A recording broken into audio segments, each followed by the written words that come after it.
বোরকা পরে বাহিরে যা, বউ তখন বলবে হ্যাঁ এই বয়সে আমার বোরকা পরা লাগবে, আমি কি বুড়ি হয়েছি? বুড়ি হলে তোর দিক কেউ তাকাবি না, এই চ্যাংরা বয়সে মানুষ তাকাবে, দোকানপাট ঢেকে বাহিরে যা। কথা বলেন, কথা বলেন। আজকে সমাজের অবস্থা হয়ে গেছে কি জানেন? দাদির গায়ে বোরকা আছে, নাতনির গায়ে বোরকা নেই। কথা বলেন, কথা বলেন। একটা আমের গাছ 50-60 বছর বয়স, ওই আমের গাছে এই গ্রামের বাদশা মেয়ে কাল সকালে যদি বেড়া দেয়, বেড়া দেওয়া পর্যন্ত চতুর্দিক দিয়ে কি দেয়? বেড়া দেয় না? তখন মানুষ বলে এ বাদশা পাগল হয়েছে নাকি? কেন? কই এই গাছে বেড়া দিতেছ মানে? এই গাছের বয়স 50-60 বছর।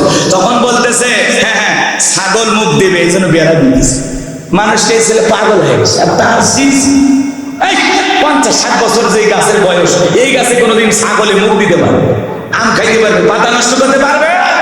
পারবে না। কোনটা নষ্ট করবে? এই কেশবপুর বাজার থেকে গতকালকে যে গাছটা নিয়েছে আজকে বিকেলে লাগাবেন, এই কচি গাছ, এই ছোট গাছ, এই গাছে ছাগল খাইবে কিনা? কথা কয় না। ছাগল খাবে মানে সুযোগ পাইলে ওই গাছের ছাল তুলে খায়। কথা কন ঠিক কিনা? এই কচি গাছের চতুর সাইডে বেড়া দেওয়া লাগবে, কারণ গাছটা একেবারে নতুন, একেবারে ছোট্ট একটি গাছ, এই গাছে চতুর্দিক দিয়ে বেড়া দেওয়া লাগবে, কারণ যখন তখন ছাগল হামলা করে পাতা খেয়ে শেষ করে দেবে, এই গাছকে বাড়তে দেবে না। কথা বলেন ঠিক কিনা? তা আজকের সমাজের দাদি নানির বয়স হয়ে গেছে 50-60-70, এই বোরকা পরে এমন কায়দায় থুরথুর করে হাঁটে যাচ্ছে। তখন জিজ্ঞাসা করলাম এ দাদি এমন কায়দায় বোরকা পরছো? বাপ রে বাপ, সেই পর্দা করছো? হ্যাঁ ভাই হ্যাঁ, পর্দা করা লাগবে না, আমার যে মরা লাগবে, মরা লাগবে, মরণের ভয়ে বোরকা করছে। মানে পর্দা করা লাগবে, মৃত্যুর সময় এসে গেছে এই ভয় এই দাদি ধরছে। দাদি বলা হলে দাদি তোমার সাথে থাকা কে? ভাই না আপনি। এর গায়ে বোরকা নেই, 14-15-16 বছরের কচি নাতনি, এর গায়ে বোরকা নেই, বাবার ডাকি। তখন বলতেছে ওকে একটু মানুষ দেখুক, ওর কি বিয়ে হওয়া লাগবে না? কথা বলেন। বোরকা দরকার হলো দাদির না নাতনি? নাতনির গায়ে বোরকা দেওয়া দরকার, কিন্তু আজকে দাদি নানি যদি বোরকা ছাড়াও বাহিরে যায়, একটা ওড়না দিয়ে দেহটা ঢাকে, বলেন তো দাদির সাথে কেউ টিচিং করবে? কেউ বাঁকা নজরে তাকাবে? কারণ মেয়াদ উত্তীর্ণ হয়ে গেছে। কথা কয় না। কিন্তু এই 14 বছর 16 বছরের এই যুবতী বোনের দিকে মানুষ তাকাবে, কারণ এর বয়সটা এখন তাকানোর। কথা বলে ঠিক কিনা? ভালো করে বোঝার চেষ্টা করবেন। আপনার আমার পৃথিবী, এদিকে করেন, আপনার আমার নবী হলেন পৃথিবীর শ্রেষ্ঠ নেতা, শ্রেষ্ঠ নেতা, আদর্শ নেতা। নেতা হিসেবে তিনি কেমন?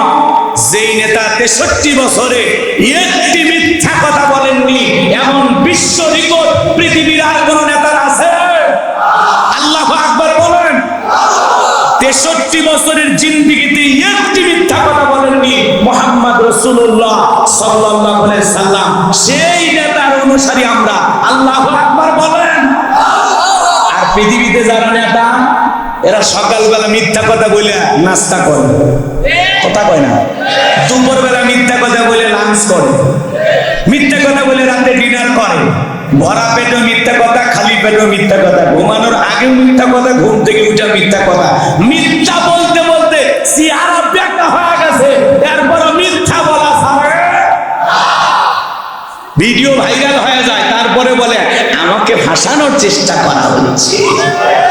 কথা কয় না কেন? রাগ করতেছেন আপনারা? সামনের দিকে যায়, কষ্ট মনের মধ্যে নেবেন না। পৃথিবীর শ্রেষ্ঠ নেতা মুহাম্মদ রাসূলুল্লাহ সাল্লাল্লাহু আলাইহি সাল্লাম, তিনি নেতা হিসেবে কেমন? আমি যদি গুণাবলীগুলো বলতে যাই, রাতের পর রাত চলে যাবে, দিনের পর দিন চলে যাবে, আলোচনা শেষ করা সম্ভব হবে না। আল্লাহু আকবার বলেন। শুধু দুইটা কথা বলবো, রাসূল মানুষ হিসেবে কেমন, আমার রাসূলের গুণাবলী কেমন। আমার ভাইরা, যে নবীর চরিত্রের সার্টিফিকেট আসমান থেকে আল্লাহ দিয়ে বলেন ওয়া ইন্নাকা লাআলা খুলুকিন আযীম, নবী হলেন পূত পবিত্র মহান চরিত্রের অধিকারী। বলুন সুবহানাল্লাহ। আমার ভাইরা, মক্কা বিজয়ের পর নবীজি ডেকে বলেন ও আমার সাহাবীরা, ওসমান ইবনে তালহাকে আমার কাছে নিয়ে আসো। মক্কার পাওয়ার যখন নবীজির হাতে, মক্কা যখন বিজয় করলেন, ওসমান ইবনে তালহাকে ডাকার নির্দেশ দিলেন। ওসমান ইবনে তালহাকে কাফের রাজাকে খানায় কাবার চাবির দায়িত্ব দিয়েছিল। ওসমান ইবনে তালহার কাছে যখন খানায় কাবার চাবির দায়িত্ব কাফেররা দিয়েছিল নবীজি মক্কায় থাকার সময়। দেখে বলে ওসমান ইবনে তালহা একটু খানায় কাবার দরজাটা খুলে দাও, আমি ভিতরে গিয়ে একটু আমার আল্লাহকে সিজদা দিতে চাই। আল্লাহু আকবার। ওসমান ইবনে তালহা ডেকে বলে, ও নবী, আপনার জন্য দরজা খুলতে দেওয়া যাবে না, কাফের আমাকে নিষেধ করেছে, আপনার জন্য খানায় কাবার দরজা আমি খুলতে পারবো না। সেই ওসমান ইবনে তালহাকে মক্কা বিজয়ের পর নবীজি ডাকতেছেন, খুঁজতেছেন, কেন কারণ আছে না নাই ভালো করে বোঝেন বাজান আমার। ওসমান ইবনে তালহাকে যখন সাহাবায়ে کرام বললেন নবীজি তোমাকে ডেকেছেন, ওসমান ইবনে তালহা তুমি চলো। ওসমান ইবনে তালহা তখন ভয় পাইতেছেন, মনে মনে ভাবতেছেন মক্কায় থাকা অবস্থায় নবীজিকে খানায় কাবার দরজা খুলে দেই নাই, নামাজ আদায় করতে দেই নাই, আজকে মক্কার পাওয়া রাজত্ব ক্ষমতা নবীজির হাতে, আজকে মনে হয় আমার জীবনটা চলে যাবে। এই কথা ভেবে ভয়ে ভয়ে বিশ্ব নবীর কাছে হাজির হয়ে গেলেন। নবীজি ডেকে বললেন, ওসমান ইবনে তালহা, ওই কাফেররা খানায় কাবার চাবির দায়িত্ব তোমার হাতে দিয়েছিল, আমিও সেই চাবির দায়িত্ব তোমার হাতে দিলাম। বলুন সুবহানাল্লাহ। আরো জোরে বলুন সুবহানাল্লাহ। ওসমান ইবনে তালহা অবাক হয়ে গেলেন, চোখের পানি ছেড়ে দিয়ে কান্না করেন। নবীর চাচা ইবনে আব্বাস রাদিয়াল্লাহু তাআলা আনহু তিনি ভেবেছিলেন হয়তো ভাতিজা খানায় কাবার চাবির দায়িত্ব আমার হাতে দিবেন, কিন্তু না, চাচাকে দিলেন না, দিলেন ওসমান ইবনে তালহাকে। ওসমান ইবনে তালহার হাতে যখন নবীজি খানায় কাবার চাবির দায়িত্ব দিলেন, চোখের পানি ছেড়ে দিয়ে কাঁদেন আর ডেকে বলেন, নবী গো, মক্কায় থাকা অবস্থায় আপনাকে এই ঘরের দরজা খুলে দেই নাই, নামাজ আদায় করতে দেই নাই, মনে করেছিলাম সেই দিনে প্রতিশোধ গ্রহণ করবেন, যেহেতু মক্কার ক্ষমতা এখন আপনার হাতে, আপনি ইশারা দিলে এক নিমেষে আমার জীবনটা চলে যাবে, কিন্তু প্রতিশোধ গ্রহণ না করে আপনি আমাকে ক্ষমা করে দিলেন। ওই কাফিররাও চাবির দায়িত্ব আমাকে দিয়েছিল, আপনিও চাবির দায়িত্ব দিলেন, আমি আর অমুসলিম থাকতে চাই না, আপনি আমারে কালেমা করে মুসলমান বানায় দেন। লা ইলাহা ইল্লাল্লাহু মুহাম্মাদুর রাসূলুল্লাহ সাল্লাল্লাহু আলাইহি ওয়াসাল্লাম বলেন আল্লাহু আকবার। নবীজি উত্তম আচরণ দিয়ে, ভালো ব্যবহার দিয়ে মানুষকে ক্ষমা করে, বুক ভরা ভালোবাসা নিয়ে মানুষকে দেখেছেন, কথা বলেন ঠিক কি না? নবীজির ব্যবহার দেখে মানুষ দলে দলে ইসলাম ধর্ম গ্রহণ করেছে, কথা বলেন ঠিক কি না? খালি প্রতিশোধ নেওয়ার মধ্যে শান্তি নাই, শান্তি আছে ক্ষমা করার মধ্যে। উদার মন মানসিকতা থাকতে হবে। হাজারো অপরাধ করেছে শত্রু, মাফ করে দেন, ভালো হওয়ার সুযোগ দেন, দেখবেন ওই শত্রু আপনার বন্ধু হয়ে যাবে। সূরা হামিমা সিজদার 34 নম্বর আয়াতে আল্লাহ বলেছেন, নবী গো, ভালো আর মন্দ সমান হতে পারে না, আপনি যদি মন্দের জবাব ভালো দিয়ে দেন, আপনার চরম শত্রুটাকেও আমি আল্লাহ পরম বন্ধু বানায় দেব। বলুন সুবহানাল্লাহ। আমার ভাইরা, আমি ছোট্ট আরেকটি ঘটনা আপনাদের জানা আছে। একজন ইহুদি মসজিদের ভিতরে দাঁড়ায় পেশাব করতেছে। হযরত ওমর ফারুক দেখে বলে, নবী গো, ওর এত বড় সাহস, আমরা যে জায়গায় আমাদের আল্লাহকে সিজদা দেই সেই জায়গায় পেশাব করতেছে, অনুমতি দেন, এক কোপে দুনিয়ার থেকে বিদায় করে দেব, আর কোনোদিন পেশাব লাগবে না। নবী বলে, ওমর থামো, ওকে ওর কাজ করতে দাও। আল্লাহু আকবার বলেন।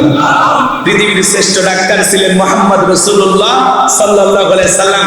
আজকে ডাক্তার গবেষণা করে বলেছেন, কেউ যদি পেশাব করে আর কেউ যদি ধমক দেয় আর পেশাবটা যদি ভিতরে আটকে যায়, পরিষ্কার ভিতর থেকে একেবারে না হয়, পুরোটা পেশাব না করতে পারে, তাহলে ওই পেশাব আটকে যাওয়ার কারণে তার দেহে অনেক বড় বড় রোগ হওয়ার সম্ভাবনা আছে। আমার নবী বলতেছে, ওরে শান্তি মতো পেশাব করতে দাও। হযরত ওমর বলে, নবী গো, সারাদিন মনে হয় পেশাব করে নাই, কত পেশাব জমায় রাখছে, দেখেন পেশাব করে মসজিদ তো শেষ করে মেরে দিল, আপনি খালি অনুমতি দেন, আর জীবনে পেশাব লাগবে না সেই ব্যবস্থা করবো। নবী বলেন, ওমর থাম থাম থামো, আমি দেখতেছি। আমার ভাইয়েরা, ইহুদির পেশাব করা শেষ হয়ে গেল, নবীজি কাছে গেলেন আর ডেকে বলেন, ও ইহুদি, তোমরা যে জায়গায় ইবাদত করো ওই জায়গায় যদি কেউ পেশাব করে দেয় তোমরা কি করবা? ইহুদি হাতের তরবারি উঁচু করে বলে, নবী গো, তার মধ্যে আর আমার মধ্যে ফয়সালা করে দেবে তরবারি। বিশ্ব নবীকে বলে, শোনো, যে জায়গায় দাঁড়িয়ে তুমি পেশাব করবা এই জায়গায় আমরা সালাত আদায় করি, আমাদের আল্লাহকে সিজদা দেই, আর কোনোদিন এই জায়গায় তুমি পেশাব করো না, তুমি এখান থেকে চলে যাও। ইহুদি চোখের পানি ছেড়ে দিয়ে কাঁদে আর ডেকে বলে, নবী গো, আমি বারবার পেশাব করছিলাম আর তাকায় বলছিলাম, ও নবী গো, ওর খাপ থেকে তরবারি বের করে আমাকে হত্যা করতে চায়, আপনি হত্যা করতে দিলেন না, তাকে আমার দিকে আসার জন্য অনুমতি দিলেন না, বারবার থামায় দিলেন। সেই ধর্মের নেতার ব্যবহার এত সুন্দর, যে নেতা মানুষকে এত ভালোবাসা দিতে পারে। মসজিদের ভিতরে আমি এত বড় একটা কাজ করলাম, ধমক দিলেন না, রাগান্বিত হলেন না, কোনো কথা শোনাইলেন না। আরে যেই ধর্মের নেতার ব্যবহার এত সুন্দর, আমি আর অন্য ধর্মে থাকতে চাই না, আপনি আমার কালেমা পড়ায়া মুসলমান বানায় দেন, বলেন আল্লাহু আকবার। নবীজি মানুষকে ভালোবাসতেন, মানুষকে ভুল পথ থেকে ফিরে আসার সুযোগ দিলেন, আর এখন ভুল করলে সুযোগ দেয়। তারা আবার বড় বড় কথা বলে, আমরা রসুলকে ভালোবাসি, রসুলের সৈনিক, কথা কয় না। অপরাধীরা ওদের কাছে ক্ষমা পায়, কিন্তু নিরপরাধ মানুষ ওদের কাছে ক্ষমা পায়, কথা বলেন, ক্ষমা পায়। আজকে কি অপরাধ ফিলিস্তিন নিরীহ মুসলমানের, ওই ইসরায়েলি ইহুদি জালেমেরা ছোট্ট ফুটান্ত গোলাপের মতো নিষ্পাপ শিশুগুলোকে পর্যন্ত হত্যা করতেছে, কথা বলেন ঠিক কিনা? এ পর্যন্ত 8,000-এরও বেশি মানুষকে ওরা দুনিয়ার থেকে বিদায় করেছে, হাজার হাজার মসজিদে হামলা করেছে, গির্জায় হামলা করেছে, অ্যাম্বুলেন্সের উপরে হামলা করেছে। নিরীহ ফিলিস্তিনি মুসলমানের রক্ত নিয়ে জালেম ইহুদিরা খেলা করতেছে, কথা বলে ঠিক কিনা? আর পৃথিবীর নেতারা চুপ, আরব বিশ্বের নেতাদের ঘুম ভাঙে না। কায়রোতে এসে একটা সম্মেলন করে বললো যুদ্ধ থামার জন্য আমরা চেষ্টা করতেছি, ওই চেষ্টা করতে করতে এদিকে মুসলমান মেরে শেষ, কথা বলে ঠিক কিনা? যা চেষ্টা করার ফিলিস্তিনের হামাস, কথা বলে ঠিক কিনা? এই মুসলিম গোষ্ঠী তাদের নিজ ভূমি রক্ষা করার জন্য, নিজ জন্মভূমিকে ওই জালেম ইহুদিদের হাত থেকে রক্ষা করার জন্য তারা লড়াই সংগ্রাম চালিয়ে যাচ্ছে, কথা বলে ঠিক কিনা? ওরা বিশাল বিশাল 230 ফুট মাটির নিচে কূপ খুঁড়ছে, সুড়ঙ্গ খুঁড়ছে, গর্ত খুলে রাখছে, ওদেরকে সাইজ করার জন্য বিশাল বিশাল ফাঁদ পেতে রেখে দিয়েছে। আলহামদুলিল্লাহ, ওয়াসিরে আশা করা যায় হিজবুল্লাহ যোগ দিয়েছে, পৃথিবীর অন্যান্য মুসলমানেরা সহযোগিতা করার জন্য, লড়াই সংগ্রাম চালিয়ে যাওয়ার জন্য বিভিন্ন অস্ত্র শস্ত্র দিয়া হামাস মুসলমানকে সহযোগিতা করতেছে। আমাদের বিশ্বাস আগামীতে অবশ্যই ফিলিস্তিনের জমিনটা মুসলমানদের দখলে আসবে ইনশাআল্লাহ, নিজেদের ভূমি তারা অবশ্যই ফিরে পাবেন ইনশাআল্লাহ। পৃথিবীর 138টা রাষ্ট্র বলেছেন যে আমরা ফিলিস্তিনি মুসলমানদেরকে স্বাধীন হিসাবে এই রাষ্ট্র তাদের, এই ঘোষণা আমরা করলাম, বলেন আল্লাহু আকবার। রাগ করতেছেন মনে হয়? এই ইসরায়েলি ইহুদি জালেমেরা ভালো না, ওই যে আমরা বলি হিটলার, হ্যাঁ, অ্যাডলফ হিটলার, মনে করেছিলাম এই লোকটা খারাপ, 7 লক্ষ ইহুদিকে মারছিল, ও যে কেন মারছিল সেটা কি আপনারা জানেন? কথা বলেন না কেন? এই ইহুদির এই গোষ্ঠীরা, এরা সবচাইতে দুনিয়ার নিকৃষ্ট একটা জাতি। এরা এমন অত্যাচার, নির্যাতন, জুলুম আর এমন বাড়াবাড়ি শুরু করেছিল, হিটলার রাগান্বিত হইয়া 7 লক্ষ ইহুদির বাচ্চাকে দুনিয়ার জমিন থেকে বিদায় করে দিয়েছিল। এরপরে তাকে স্বৈরাচারী শাসক বলা হয়, ফেসিবাদী সরকার বলা হয়। হিটলার মৃত্যুর পূর্বে ভবিষ্যৎবাণী দিয়ে বলে গেছে যে আমি তো 7 লক্ষ ইহুদিকে মারলাম, আপনারা পুরো পৃথিবীর সবাই বলেন আমি সন্ত্রাসী নেতা, আমি স্বৈরাচারী শাসক, কিছু আন্ডা ডিম বাচ্চা রেখে দিলাম, এদের অত্যাচার যেদিন তোমাদের ঘাড়ে চেপে বসবে সেদিনই টের পাইবা যে ইহুদিরা কত নিকৃষ্ট জাতি। আজকে মুসলমানেরা হারে হারে টের পাই গেছে, কথা বলে ঠিক কিনা? এই জন্য ইহুদি জাতি, এদের মনে কোনো দয়া মায়া নাই, এরা পাষাণ, এরা নরপিশাচ, কথা বলে ঠিক কিনা? কিন্তু মনে রাখবেন, জুলুম নির্যাতন যত বাড়বে বিজয় তত নিকটে। আগামীর সূর্য মুসলমানদের সূর্য, আগামীর দিন মুসলমানদের দিন। অবশ্যই ইসরায়েলি ইহুদি জালেমদেরকে হটাইয়া ফিলিস্তিনের জমিন মুসলমানদের দখলে আসবে ইনশাআল্লাহ। আল্লাহ কবুল করেন, জোরে বলেন আমিন। আল্লাহ যেন ফিলিস্তিনের জমিনে মুসলমানদের বিজয় দান করেন, জোরে বলেন আমিন। আমাদের প্রথম কেবলা বাইতুল মুকাদ্দাস আমরা যেন রক্ষা করতে পারি, মসজিদুল আকসাতে আবারও যেন মুসলমানেরা নির্ভয়ে সালাত আদায় করতে পারে। যেই বাইতুল মুকাদ্দাসের আশেপাশে অসংখ্য পয়গম্বরদের কবর আছে, কথা বলে ঠিক কিনা? এই পবিত্র ভূমি যেন আমরা রক্ষা করতে পারি, আল্লাহ কবুল করেন, জোরে বলেন আমিন। সামনের দিকে যায়, কষ্ট হচ্ছে আপনাদের মনে হয় না? তাহলে তাহলে রাসূল নেতা হিসেবে কেমন ছিলেন? আরো যদি গুণাবলী বলতে চাই অনেকটা লম্বা হবে।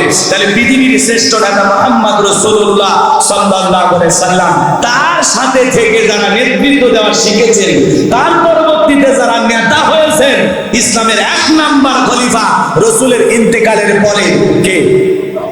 আবু বকর সিদ্দিক রাদিয়াল্লাহু তাআলা, তিনি নেতা হিসেবে কেমন ছিলেন বলবো? কথা কয় না। আমি আপনাদেরকে আগে বলেছি যে আদর্শ নেতাদের গুণাবলী আগে বলবো, এরপরে জালেমদের মুখোশ উন্মোচন করব। লিল্লাহি তাকবীর। বাজানো গো আমার, বিশ্বনবীর ইন্তিকালের পরে হযরত আবু বকর সিদ্দিক রাদিয়াল্লাহু তাআলা ইসলামের 1 নাম্বার খলিফা। 2 বছর 3 মাস 17 দিন তিনি ক্ষমতার চেয়ারে ছিলেন, খেলাফতের দায়িত্ব পালন করেছিলেন। এই 2 বছরে তিনি 4টা ঈদের রাত পেয়েছেন। একটা ঈদের রাত্রিতে হযরত আবু বকর সিদ্দিক রাদিয়াল্লাহু তাআলা মসজিদে নববী থেকে সকল মুসল্লিরা যখন বের হয়ে চলে গেল, ইসলামের 1 নাম্বার খলিফা হযরত আবু বকর সিদ্দিক চলে গেলেন, মাথা নত করলেন, আল্লাহ রাব্বুল আলামিনকে সিজদা দিয়া কাকুতি মিনতি সহকারে আল্লাহর কাছে দোয়া করতে লাগলেন, আল্লাহ আগামীকাল জনপদের মধ্যে ঈদ, কার ঘরে খাবার আছে কার ঘরে খাবার নাই আমি জানি না, আল্লাহ গো আগামীকালকে সকলের ঘরে ঘরে ঈদের আনন্দ ছড়িয়ে দাও, সবাই যেন মিলেমিশে ঈদ উদযাপন করতে পারে। দেশের মানুষের কল্যাণ কামনা করে সিজদা দিয়া নেতা মসজিদে দোয়া করে কার কাছে? আরো জোরে বলেন, আরো জোরে বলেন। ভালো করে বোঝার চেষ্টা করবেন, নেতা যদি ভালো হয় জনগণের জন্য দোয়া করবে, আর জনগণ যদি ভালো হয় নেতার জন্য দোয়া করবে। কথা বলেন ঠিক কিনা? এই জায়গায় সংক্ষিপ্ত 2 মিনিট একটা কথা আপনাদেরকে একটু শোনায় দিয়ে যায়। বাদশাহ হারুন রশিদের নাম আপনারা শুনেছেন। তার জামানায় একটা বৃদ্ধা নারী প্রতি মাসে মাসে মোটা আটা পায়। মোটা আটা পাইতে পাইতে বুড়ি মহিলা ডেকে বলে, বাদশাহ প্রতি মাসে আমারে মোটা আটা দেয়, আমি একটু বাদশাহ দরবারে নালিশ নিয়ে যাব, এত মোটা আটা খাইতে আমি পারি না। এইবার পরের দিন সকালবেলা বুড়ি মহিলা বাদশাহ দরবারে হাজির হয়ে গেলেন। টাকা দেখেন একটা পুরুষ মানুষ বাড়ির বারান্দা ঝাড় দেয়, ছোট্ট বাচ্চা খেলা করতেছেন, আর একটা মহিলা আটা চালতেছেন। এইবার বুড়ি জিজ্ঞাসা করেন, ওই যে বাড়ির বারান্দা ঝাড় দেয় লোকটাকে? বলে ওইটাই আমাদের বাদশাহ হারুন রশিদ। বুড়ি খুশি হয়ে গেল, এদেশের নেতা এত ভালো, নিজের বাড়ির বারান্দা ঝাড় দিয়া স্ত্রীর কাছে সহযোগিতা করতেছে। বলেন আল্লাহু আকবার। নবীজি যেই তরবারিতে যুদ্ধ করতেন, ওই তরবারি দিয়া তরকারি কুটে রান্নার কাজে সহযোগিতা করতেন। বলেন সুবহানাল্লাহ। এজন্য মাঝে মাঝে বিবির কাজে সহযোগিতা করা রাসূলের সুন্নাত। আল্লাহু আকবার বলেন। দাম্পত্য জীবনে সুখ নাই, কারণ স্ত্রীর সাথে আমাদের ওঠা বসা ভালোবাসা মহাব্বত কম। কথা কেন? পাশের বাড়ির ভাবিকে দেখে ভাবি আসসালামু আলাইকুম, ভাবি কেমন আছেন? আপনি একটু মিস কল দিবেন, ফাঁকা থাকলে আপনার সাথে মন খুলে গল্প করবো। আর বইয়ের সামনে গেলে মুখ বেঁকা করে থাকে। বউ যদি সামনে বেশি ঘন ঘন আসে, কয় তুই বেঁচে আসিস না, তো দেখলে কিন্তু মেজাজ গরম হয়, সরে যা তো, সরে যা। কথা কথা বউ দেখলে মেজাজ গরম হয়, আর পাশের বাড়ির ভাবিকে দেখলে মেজাজ গরম হয়। এরকম চরিত্রবান লোক আছে না? না, আপনাদের এলাকায় নাই। আল্লাহ আমাদের হেদায়েত দান করুন। সরে বলো না, বলতেছি মা বোনদের বলার সুযোগ হলে একটু বলবো ইনশাআল্লাহ। সামনের দিকে যায় আমার ভাইরা, যে কথা বলতে চাচ্ছিলাম, এইবার বুড়ি মহিলা ডেকে বলে, ছোট্ট বাচ্চা খেলা করে কে? বলে ওইটা বাদশাহ হারুন রশিদের ছেলে সন্তান। মহিলা আটা চালে কে? বলে ওইটা বাদশাহ হারুন রশিদের একজন স্ত্রী। বুড়ি মহিলা ডেকে বলে, আল্লাহ গো, সেই রাজ্যের নেতা এত ভালো, নিজেও মোটা আটা খায়, জনগণকে মোটা আটা খাওয়ায়, এমন বাদশার বিরুদ্ধে অভিযোগ দেওয়ার কোনো জায়গা নেই। বুড়ি তাকায় দেখে ওর বাড়ির আটার চাইতে বাদশার বাড়ির আটা আরো বেশি মোটা মনে হয়। সুবহানাল্লাহ বলে। এইবার বুড়ি কোনো অভিযোগ না দিয়ে চলে গেল। বাদশাহ হারুন রশিদ রাতের বেলায় জনগণের দুঃখ দুর্দশা দেখার জন্য বের হয়ে যাইতেন। দিনের বেলায় যেই বুড়ি বাদশার বাড়িতে, রাতের বেলায় বাদশার সেই বুড়ির বাড়িতে। বুড়ি মহিলা তাহাজ্জুদ করে দোয়া করতেছে। নেতা ভালো হলে নেতাও নামাজ পড়ে, জনগণ নামাজ পড়ে। কথা ঠিক কিনা? বুড়ি মহিলা দোয়া করে, আল্লাহ আমার রাজ্যের বাদশাহ হারুন রশিদ এত ভালো নেতা, নিজেও মোটা আটা খায়, জনগণকে মোটা আটা খাওয়ায়, এমন বাদশার বিরুদ্ধে অভিযোগ দেওয়ার কোনো জায়গা নাই। আর ওদের দিকে তাকায় দেখেন, ওরা চাইনিজ খাবার খায়, ফ্লাই খায়, তাহিরি খায়, নেহেরি খায়, বিরিয়ানি খায়, 5 স্টার 7 স্টারের দামি দামি খাবার খায়, কোটি কোটি টাকার খাবার ওরা নষ্ট করে। ওদের একটা অনুষ্ঠানে কত কোটি টাকার খাবারের বিল হয় আপনি হিসাব করে শেষ করতে পারবেন না। আর জনগণ ক্ষুধার তাড়নায় ডাস্টবিনের খাবার ঘুরে খায়, এদিকে ওদের নজর নাই। কথা বলেন ঠিক কিনা? আজ বাংলার জমিনে এমন ঘটনা আছে, একটা নারী তার পেটের ক্ষুধা খাবারের জন্য তার দেহটা 500 টাকা 1000 টাকার জন্য একটা মানুষের কাছে বিক্রি করতেছে, এমন ঘটনাও আছে না? একটা নারী তার সতীত্ব বিক্রি করে নিজের জীবিকা ধারণ করতেছে। আমরা তাদের নাম দিলাম এরা হলো যৌনকর্মী। কথা কন না? ইসলামী সমাজ যদি কায়েম হইতো, আল্লাহর রাজ যদি কায়েম হইতো, আমরা যদি কোরআন প্রতিষ্ঠিত করতে পারতাম জায়গা মতো, শান্তির সমাজ, ইসলামী সমাজ যদি কায়েম করতে পারতাম, মানুষের কি এরকম দুঃখ দুর্দশা থাকতো? জোরে বলেন, থাকতো? কোন মহিলাকে এরকম নিজের ইজ্জত বিক্রি করে খাবারের ব্যবস্থা করা লাগতো না। ইসলামী রাষ্ট্র তার দায়িত্ব নিত। কথা বলেন ঠিক কিনা? রাগ করতেছেন মনে হয়? আজকে কত পদে পদে থাকা মানুষের এই অবস্থা। সামনের দিকে যায়, কথা অনেক বলার আছে, খারাপ লাগতেছে? লিল্লাহি তাকবীর। ভালো করে বোঝার চেষ্টা করবেন। বুড়ি মহিলা দোয়া করে, আল্লাহ রাজ্যের নেতা এত ভালো, নিজেও যা খায় জনগণকেও তাই খাওয়ায়, আমার নেতার হায়াত বাড়াইয়া দাও। জোরে বলেন আমিন। নেতা যদি ভালো হয়, জনগণ হাত তুলে বলে আল্লাহ নেতার হায়াত বাড়াইয়া দাও। আর নেতা যদি জালেম হয়, জনগণ হাত তুলে বলে আল্লাহ ওই জালেমদের হাত থেকে মুসলমানদেরকে আপনি রক্ষা করুন। কথা বলেন ঠিক কিনা? নেতা যদি খারাপ হয়, জনগণ হাত তুলে বলে আল্লাহ এ মরে না কে, নেতা নিয়ে হুয়ে মরে না কে। কথা বল না?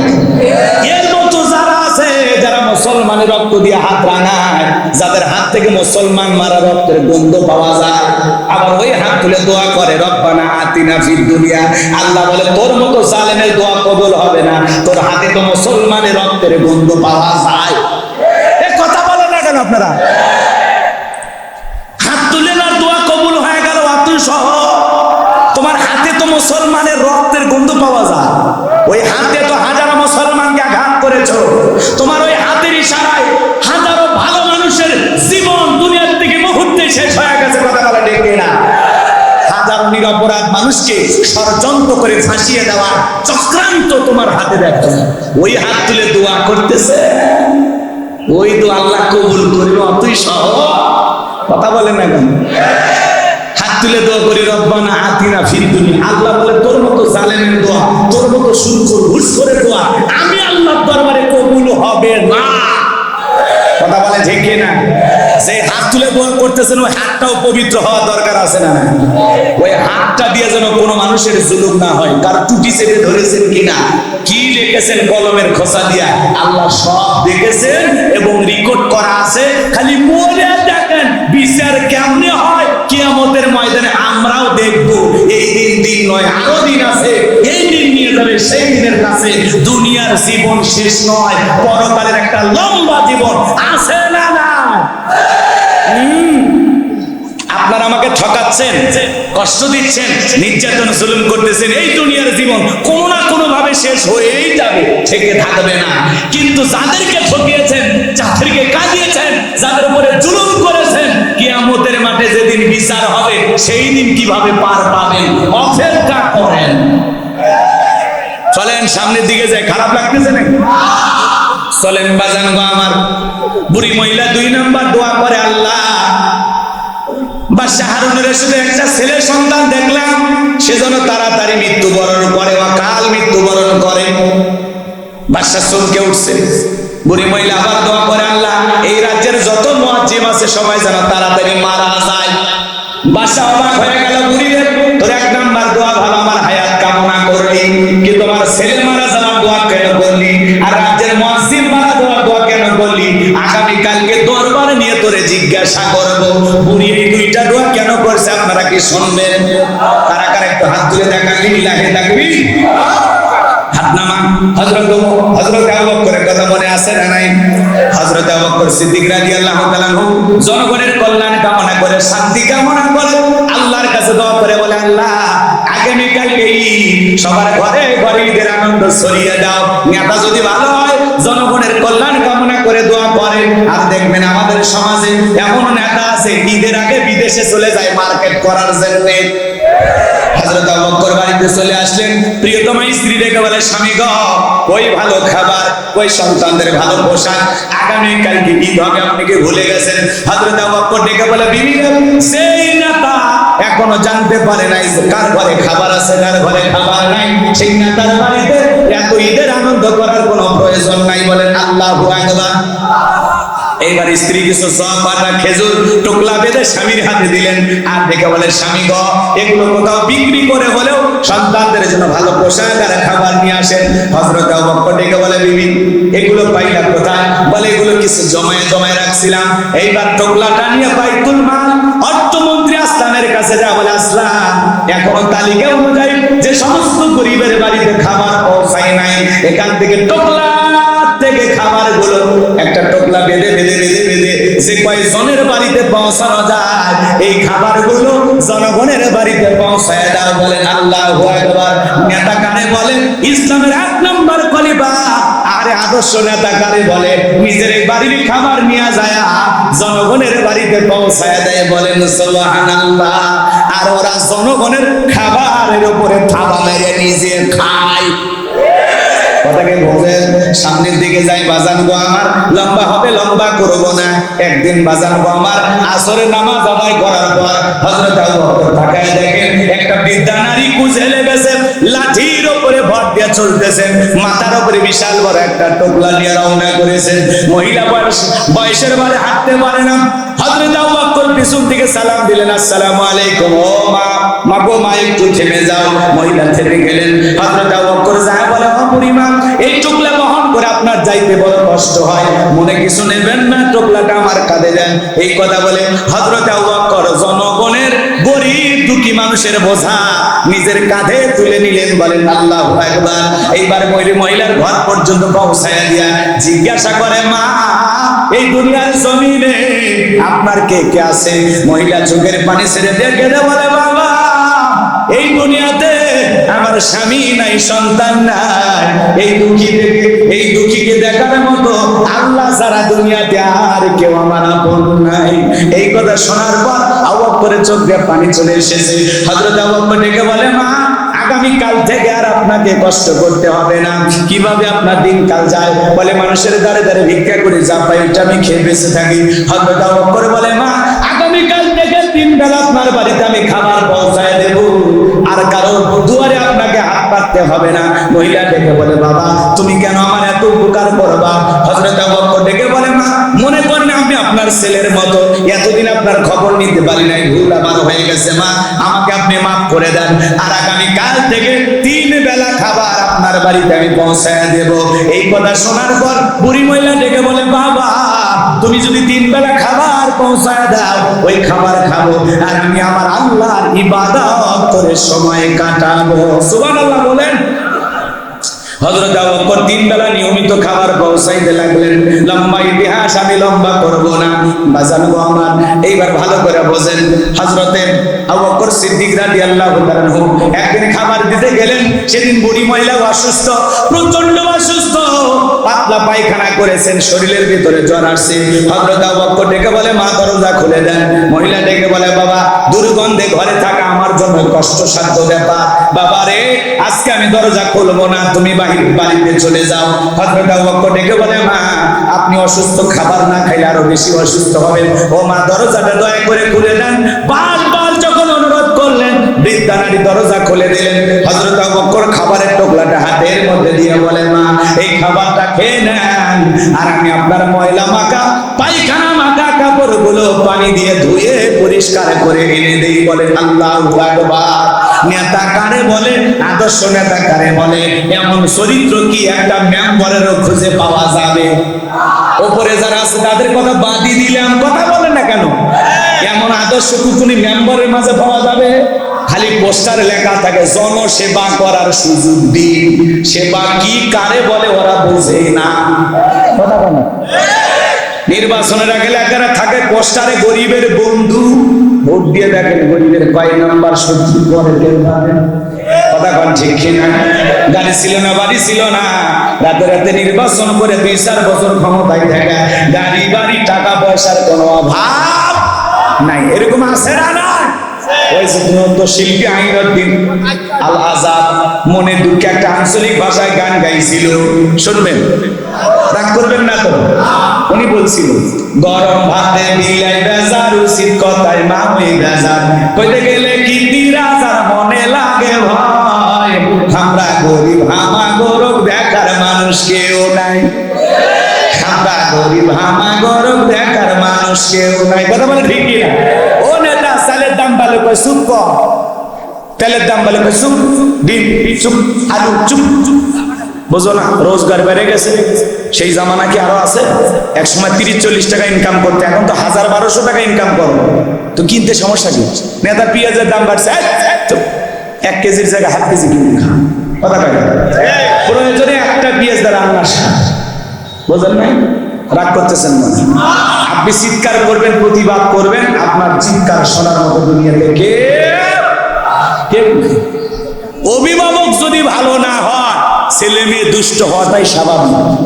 তাই সিন্ডিকেটের মাধ্যমে প্রতিদিন জিনিসের দাম বাড়াবে, ওদের লাগাম ধরার ক্ষমতা কারো নেই। কারণ অভিভাবক যে দুর্বল, কথা বলেন।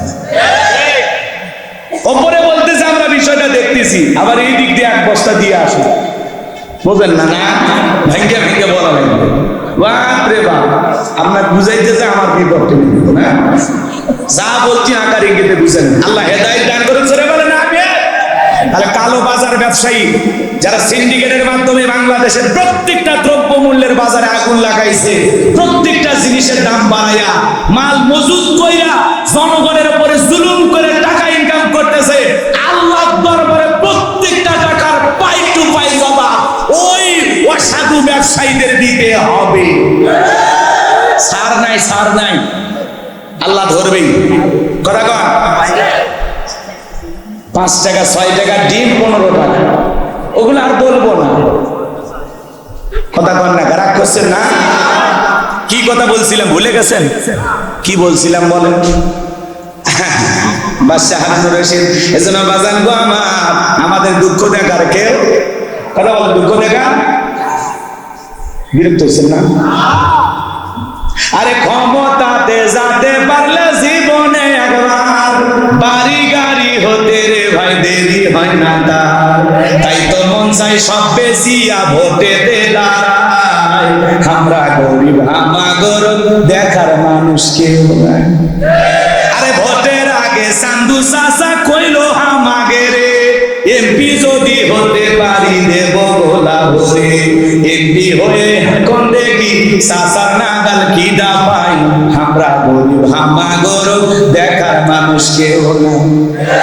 একদিন দেখি চান্দু চাচার সোনার ছেলেরা, চান্দার জন্য বাপের মাথায় বসাই দিছে সোরা। চাঁদাবাজি আছে না নাই? টেন্ডারবাজি, খুন ধর্ষণ আছে না নাই? ভাইরা আমার, এই সমাজ পুত পবিত্র করতে পারবেন তখন আল্লাহর বিধান মোতাবেক সমাজ পরিচালনা হবে যখন। কথা বলে ঠিক না? ভাইরা আমার, লম্বা হবে, লম্বা করবো না, সংক্ষিপ্ত কথা বলে দিয়ে যায়। হযরতে আবু বকর সিদ্দিক নিয়মিত খাবার পৌঁছায় দিলেন, তাহলে একটা বৃদ্ধা নারী না খেয়ে থাকে, সেই খবর নেতার কাছে আছে না নাই? এমন নেতা সমাজে দরকার আছে না নাই? ইসলামের 2 নাম্বার খলিফা কি নাম? আরো জোরে বলেন। হযরত ওমর ফারুক রাদিয়াল্লাহু তাআলা আনহু, তিনি খলিফা হিসেবে কেমন নেতা ছিলেন, নেতা হিসেবে কেমন ছিলেন? রাগ করতেছেন আপনারা মনে হয়? বাজানো বাবার হযরতে আবু বকর ইন্তিকালের পরে হযরত ওমর ফারুক রাদিয়াল্লাহু তাআলা আনহু যখন খেলাফতের দায়িত্ব পেলেন, তার জীবন থেকে ছোট্ট একটা ঘটনা আপনাদের উদ্দেশ্যে বলে দিয়ে যাই, এরপরে আমি ওদের মুখোশ উন্মোচন করে আলোচনা শেষ করে দেবো। বাজানো বাবার গভীর মনোযোগ দিয়ে শুনেন। হযরতে ওমর ফারুক রাতের বেলায় তাহাজ্জুদের সালাত আদায় করলেন। নামাজ শেষে বিবিকে বলেন, বিবি রে, রাঙা তরবারি কোথায়? ও আব্দুল্লাহর মা, রাঙা তরবারি কোথায়? ডেকে বলে, স্বামী গো, এই নাও রাঙা তরবারি। হযরত ওমরের হাতে যখন তরবারি দিয়ে দিলেন, বিবি ডেকে বলে, স্বামী এই যে একা একা রাতের বেলা আপনি যে চলে যাবেন, আপনার কি মনের মধ্যে একটু ভয় লাগে না? হযরত ওমর ফারুক ডেকে বলে, বিবি রে, মুসলমানের যারা নেতা হয় তাদেরকে নিরাপত্তা দেওয়ার দায়িত্ব আমার আল্লাহ। আল্লাহু আকবার বলেন। জনগণের হক সঠিকভাবে আদায় করলে তার সিকিউরিটি লাগবে না, কোনো বাহিনী লাগবে না, একা একা পথ চলবে, জনগণ নিজে নিরাপত্তা দেবে, কেউ তাকে মারার ষড়যন্ত্র করবে না। কথা বলেন ঠিক কি না? সামনের দিকে যায় হযরতে ওমর ফারুক রাদিয়াল্লাহু তাআলা আনহু, ঘুরতে ঘুরতে তাকায় দেখেন একজন যুবক দাঁড়িয়ে আছেন। যুবক সালাম দিলেন, আসসালামু আলাইকুম আমিরুল মুমিনিন। হযরত ওমর সালামের জবাব দিয়ে বলেন, যুবক রে, এত রাতের বেলায় কেন তুমি দাঁড়িয়ে আছো? যুবক দেখে বলে, খলিফা, আল্লাহ খেলাফতের দায়িত্ব দেবার পর সারাটা জীবন তো মানুষের বাড়িতে ডিউটি করলেন, নিজের বাড়ির খবর রাখলেন না। হযরত ওমর ফারুক দেখে বলে, যুবক তুমি কি বলতে চাও? যুবক দেখে বলে, খলিফা, আপনার বাড়িতে একটা রক্তাক্ত শিশুর লাশ আছে। হযরত ওমর ফারুক দেখে বলে, যুবক সাবধানে তুমি কথা বলো, আমি উমর যার নাম শুনলে বাঘে ছাগল এক ঘাটে পানি খায়। ওমর যেই পথ দিয়ে যায় 40 দিন শয়তান ওই পথ দিয়ে যাওয়ার সাহস পায় না। সেই উমর খলিফা থাকা অবস্থায় তার রাজ্যের ভিতরে শিশু হত্যাকাণ্ডের মতো জঘন্য ঘটনা ঘটেছে, এটা তো আমি মানতে পারলাম না। যুবক থেকে বলে, খলিফা বিশ্বাস না করলে আপনি বাড়িতে চলে যান। হযরত ওমর থেকে বলে, ঠিক আছে যুবক আমি যাইতেছি। এই কথা বলে হযরত ওমর রওনা করলেন। যুবক থেকে বলে, খলিফা যদি আপনি আসামি খুঁজে না পান, ওই প্যাকেটের ভিতরে দেখবেন একখানা চিঠি লেখা আছে, ওই চিঠির ভিতরে সামান্য হলে হত্যাকাণ্ডের তথ্য দেওয়া আছে। হযরত ওমর ফারুক এইবার বাড়িতে যাওয়ার পর লোকজনকে ডেকে বলেন, পুরো বাড়িটা সার্চ করো, তল্লাশি চালাও, দেখো তো কোনো প্যাকেট পাওয়া যায় কিনা। এইবার সবাই মিলে খুঁজতে খুঁজতে একটা রক্তাক্ত প্যাকেট নিয়ে হযরত ওমর ফারুকের সামনে হাজির হয়ে গেলেন। হযরত ওমর ফারুক দেখে বলেন, প্যাকেটটা খোলো তো দেখি। এইবার যখন প্যাকেটটা খোলা হলো, আরে সবাই তাকায় দেখে এক নয় দুই নয়, কে বা কারা জানো ছোট্ট একটা শিশুকে হত্যা করে 12টা টুকরো করেছে। জোরে কন্যা উযুবিল্লাহ। 12টা টুকরো শিশুর লাশ।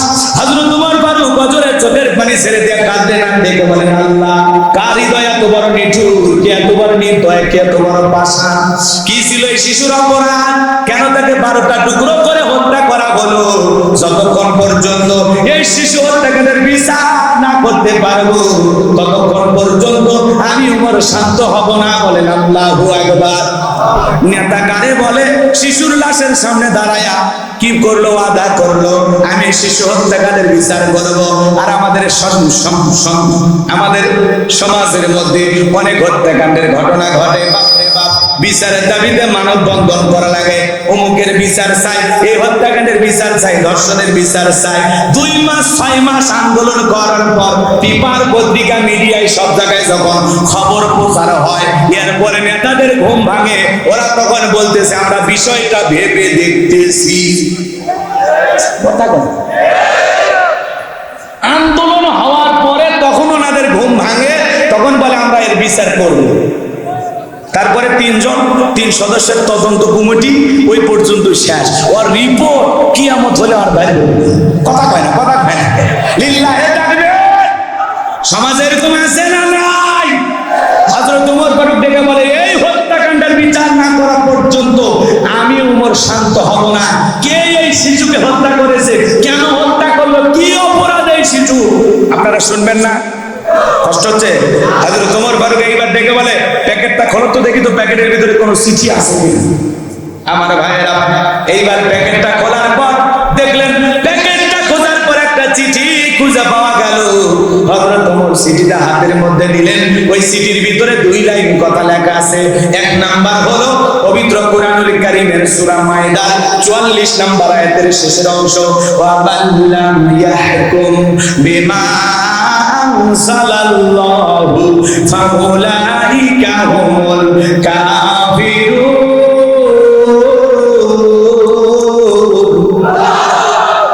চিঠির প্রথমে লেখা আছে, খলিফা আপনি যদি কোরআন মোতাবেক বিচার ফয়সালা না করেন, আল্লাহর বিধান দিয়ে বিচার না করেন, তাহলে আপনি কুফরি করলেন। যারা আল্লাহর কোরআনের বিধান মোতাবেক বিচার কার্য পরিচালনা করে না, ওরা হলো কাফের। ওরা কি? আরো যারা বলেন, একই সূরাতে আল্লাহ পাক বললেন, ওয়া মাল্লাম বিমা আনজালাল্লাহু ফাউলাইকা হুমুজ জালিমুন। আল্লাহ দেখে বলেন যারা আমার বিধান মোতাবেক বিচার কার্য করে ফয়সালা করে না, আমার কোরআনের আইনটা বিচার করে না, এরা হলো জালেম। এরা কি? আবার আল্লাহ পাক বলেন আরেকটি আয়াতের ভিতরে ওয়া মাল্লাম ইয়াহকুম বিমা আনজালাল্লাহু ফাউলাইকা হুমুল ফাসিকুন। আমার আল্লাহ দেখে বলেন যারা আমার বিধান মোতাবেক বিচার ফয়সালা করে না, ওরা হলো ফাসিক, ওরা হলো পাপাচারী। তাহলে আল্লাহর বিধান দিয়ে যারা বিচার ফয়সালা করে না, ওরা কাফের, ওরা জালেম, ওরা ফাসিক। এই কথা কার? আজকের সমাজে কি আল্লাহর বিধান দিয়ে বিচার করা হয়? তাহলে আল্লাহর বিধান বাদ দিয়ে আমরা লন্ডন আমেরিকার আইনের পিছনে দৌড়াচ্ছি। মানুষের তৈরি করা আইন দিয়া পৃথিবীর 1 ইঞ্চি মাটিতেও পশ্চিম কালে কেউ শান্তি প্রতিষ্ঠিত করতে পারবে না। শান্তি আসবে তখন আল্লাহর বিধান দিয়া সমাজ চলবে যখন। আল্লাহর বিধান মোতাবেক ছাড়া এই সমাজের 1 ইঞ্চি মাটিতেও শান্তি। এই যে আফগানিস্তানেতে তালেবানেরা ক্ষমতায় বসে গেল, কথা কয় না কেন? শান্তি না কোনো অশান্তি? আর কোন আত্মঘাতী বোমা হামলা নাই, আর কোন মসজিদে রক্ত ঝরে না। অল্প সময়ের ব্যবধানে তারা বিশ্বের ভিতরে অনন্য নজির সৃষ্টি করেছেন। বলেন আল্লাহু আকবার। 2-4-10 বছর যদি ক্ষমতায় থাকে, কি মনে করেন? আর কোনো মারামারি নাই, আর কোনো হানাহানি নাই। কিছুদিন কষ্টে ছিল মানুষ, এখন কষ্ট মুছে গেছে। সুবহানাল্লাহ বলেন। তো কোরআন দিয়ে, ইসলাম দিয়ে যখন বিচার পরিচালনা করবেন, আল্লাহর বিধান সমাজে প্রতিষ্ঠিত করবেন, কোরআনের রাজ কায়েম করবেন, তখন শান্তি আর শান্তি, পুরো সমাজটা জান্নাতের টুকরোয় পরিণত হয়ে যাবে। বলেন আল্লাহু আকবার। হযরত ওমর কথা মনে আছে না নাই? সেনাবাহিনীদেরকে চতুর্দিকে ছড়া দিলেন, দেখো তো এই লাশের হত্যাকাণ্ডের আসামি খুঁজে পাও কিনা। তারা অনেকদিন খোঁজাখুঁজি করলেন, কোনো আসামি খুঁজে পাওয়া যায় না। এইবার সিটির 2 নাম্বার লাইনে লেখা আছে, খলিফা যদি আসামি খুঁজে না পান, আপনার বাড়ির যে দাসী আছে, দাসীকে জিজ্ঞাসা করবেন, দাসী সামান্য হলে আপনাকে তথ্য দিয়ে সহযোগিতা করবে। এইবার হযরত ওমর বাড়ির দাসীকে ডাক দিলেন, দাসী এদিকে আসো, এই লাশের হত্যাকাণ্ড সম্পর্কে তুমি কি জানো? বলো, আমাকে খুলে বলো।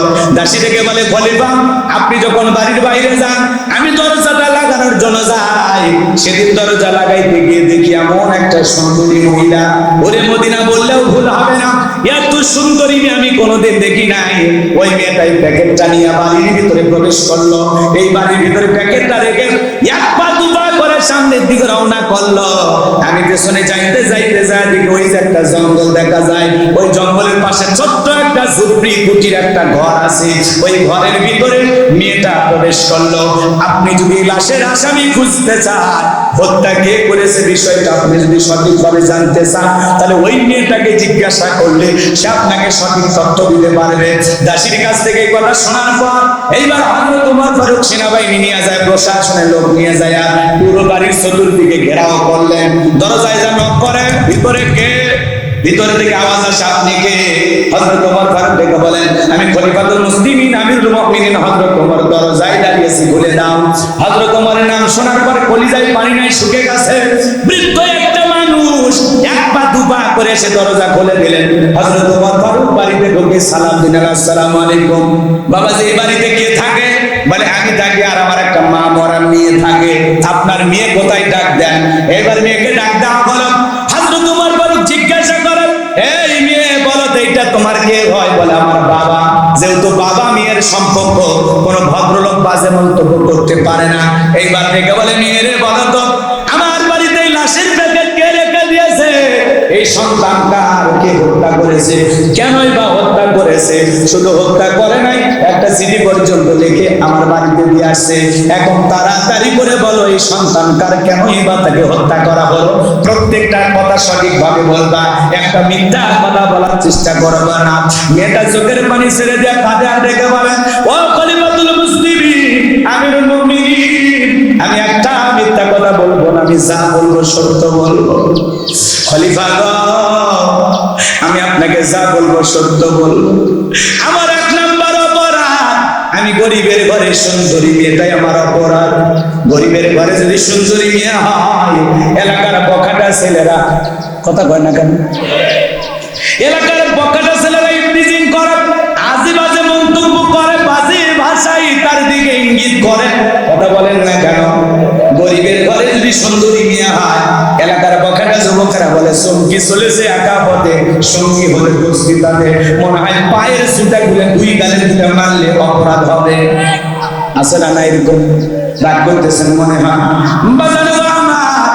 এই গরিবের ঘরে সুন্দরী মেয়ে থাকলে এলাকার বখাটের ছেলেদের উৎপাত কমে না বাড়ে? জোরে বলেন কমে না বাড়ে? এজন্য মা বন্ধুকে বলবো, মা আপনি কালো না ফর্সা এটা মানুষকে বুঝতে দেওয়া যাবে না। ছোটবেলা থেকে বোরকা পরবেন, পর্দা করবেন। পর্দা আপনার সিকিউরিটি, তুমি নিরাপত্তা দেবে। পর্দা হলো নারীর সম্মান মর্যাদা বাড়ায়। কোন সম্ভ্রান্ত ভদ্র ফ্যামিলির মেয়ে বোরকা ছাড়া, পর্দা ছাড়া বাহিরে যেতে পারে না। পর্দা কার দেওয়া বিধান? নফল না ফরজ? ফাকারনা ফি বুয়ুতিকুন্না ওয়ালা তাবাররাজনা তাবারুজাল জাহিলিয়াতিল উলা। নারীরা তোমরা ঘরের ভিতর অবস্থান করো, খবরদার জাহিলিয়াতের যুগের মেয়েদের মতো নোংরা অশ্লীল পোশাক পরে নিজের দেহকে প্রদর্শন করো না। নারীদের পর্দা করা ফরজ, এই হুকুম কার? নারীরা পর্দায় থাকলে নিরাপদে থাকবে। কথা বলে ঠিক কি না? একটা নারী যদি ঢিলা ঢালা বোরকা পরে, হাত মোজা পা মোজা লাগায়, নিজের অজান্তে শ্রদ্ধার সম্মানে মাথাটা নত হয়ে আসে। কথা বলেন ঠিক কি না? আপনি যদি মুসলমান হয়ে থাকেন, আপনি যদি মুসলমান হয়ে থাকেন, বলেন তো আপনার বিবি বেপরদায় বাইরে যেতে পারে? আপনার বিয়ে বেপরদায় বাইরে যেতে পারে? বউকে বলবেন বোরকা পরে বাইরে যা। বউ তখন বলবে, হ্যাঁ এই বয়সে আমার বোরকা পরা লাগবে, আমি কি বুড়ি হয়েছি? বুড়ি হলে তো দিক কেউ তাকাবি না। এই চ্যাংরা বয়সে মানুষ তাকাবে, দোকানপাট ঢেকে বাইরে যা। কথা বলেন, কথা বলেন। আজকে সমাজের অবস্থা হয়ে গেছে কি জানেন? দাদির গায়ে বোরকা আছে, নাতনির গায়ে বোরকা নেই। কথা বলেন, কথা বলেন। একটা আমের গাছ 50-60 বছর বয়স, ওই আমের গাছে এই গ্রামের বাদশা মেয়ে কাল সকালে যদি বেড়া দেয়, বেড়া দেওয়া বোঝেন তো? চতুর্দিক দিয়ে কি দেয়? বেড়া দেয় না? তখন মানুষ বলে, এ বাদশা পাগল হয়েছে নাকি? কেন? কই এই গাছে বেড়া দিতেছ মানে? এই গাছের বয়স 50-60 বছর। তখন বলতেছে, হ্যাঁ হ্যাঁ ছাগল মুখ দেবে এই জন্য বেড়া দিতেছে। মানুষকে ছেলে পাগল হয়ে গেছে। আর তার 50-60 বছর যে গাছের বয়স, এই গাছে কোনোদিন ছাগলে মুখ দিতে পারবে? আম খাইতে পারবে? পাতা নষ্ট করতে পারবে? পারবে না। কোনটা নষ্ট করবে? এই কেশবপুর বাজার থেকে গতকালকে যে গাছটা নিয়েছে, আজকে বিকেলে লাগাবেন। এই কচি গাছ, এই ছোট গাছ, এই গাছে ছাগল খাইবে কিনা? কথা কয় না? ছাগল খাবে মানে সুযোগ পাইলে ওই গাছের ছাল তুলে খায়। কথা কন ঠিক কিনা? এই কচি গাছের চতুর সাইডে বেড়া দেওয়া লাগবে, কারণ গাছটা একেবারে নতুন, একেবারে ছোট্ট একটি গাছ। এই গাছে চতুর্দিক দিয়ে বেড়া দেওয়া লাগবে, কারণ যখন তখন ছাগল হামলা করে পাতা খেয়ে শেষ করে দেবে। এই গাছকে বাঁধতে দেবে না। কথা বলেন ঠিক না?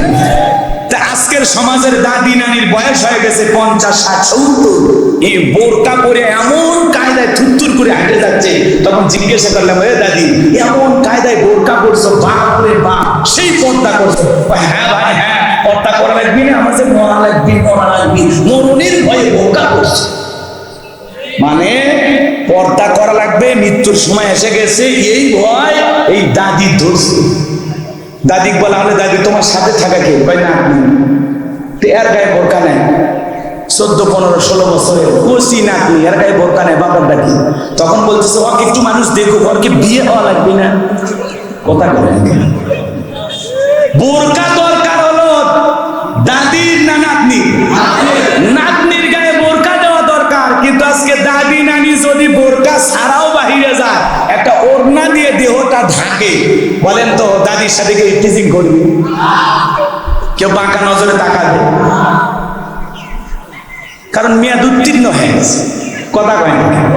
কিন্তু এই 14 বছর 16 বছরের এই যুবতী বোনের দিকে মানুষ তাকাবে, কারণ এর বয়সটা এখন তাকানোর। কথা বলে ঠিক না? এই জন্য মা বোনদেরকে বলতে চাই, মা আপনি বোরকা পরলে হবে না, আপনার মেয়েকেও বোরকা পরাইতে হবে।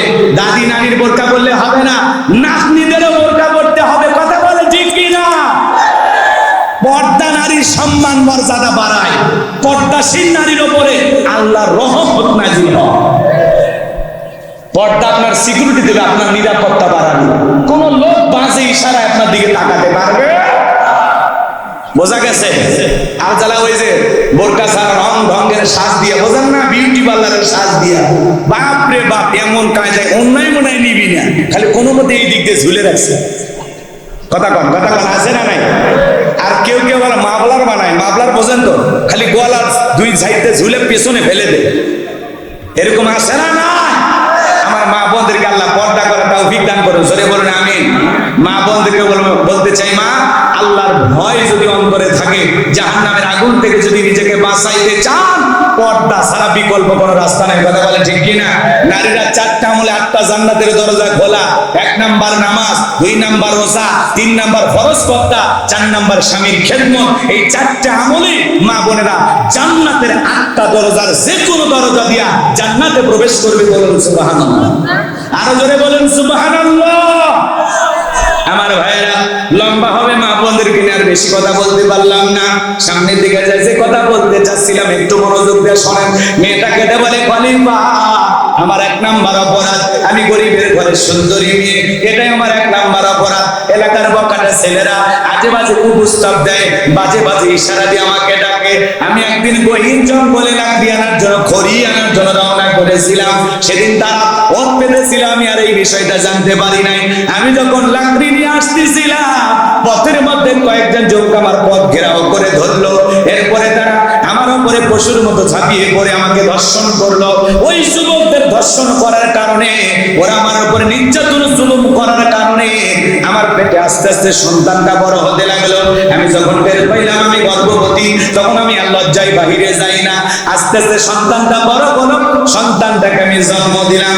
ও খলিফা, সন্তান জন্ম দেওয়ার পর এমন অবস্থা হয়ে গেল, আমি বাহিরে যাইতে পারি না। সন্তান হাজারি করে, কান্নাকাটি করে, এমন অবস্থা হয়ে গেল সন্তানের।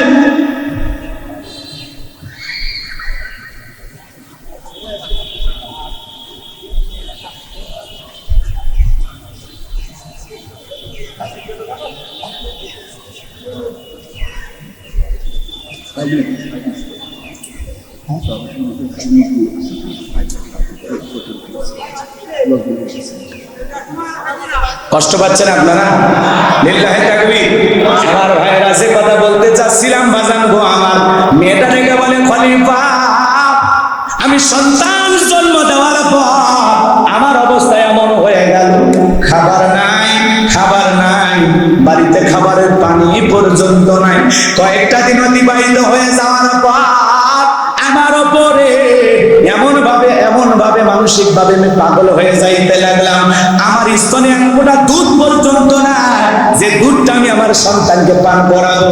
খলিফা গো, আমার ছেলে যখন ক্ষুধার যন্ত্রণায় চিৎকার মারে, কান্নাকাটি করে, সন্তানের চিৎকার আমাকে পাগল বানায় ফেললো। আমি তখন সন্তানের চিৎকার আর সহ্য করতে পারলাম না, আমি মা হয়ে আর সহ্য করতে পারলাম না। হাতের কাছে একটা অস্ত্র পাইয়া কোপাইতে কখন যে নিজের হাতে সন্তানটাকে 12টা টুকরো করেছি, আমি নিজেও টের পাই নাই।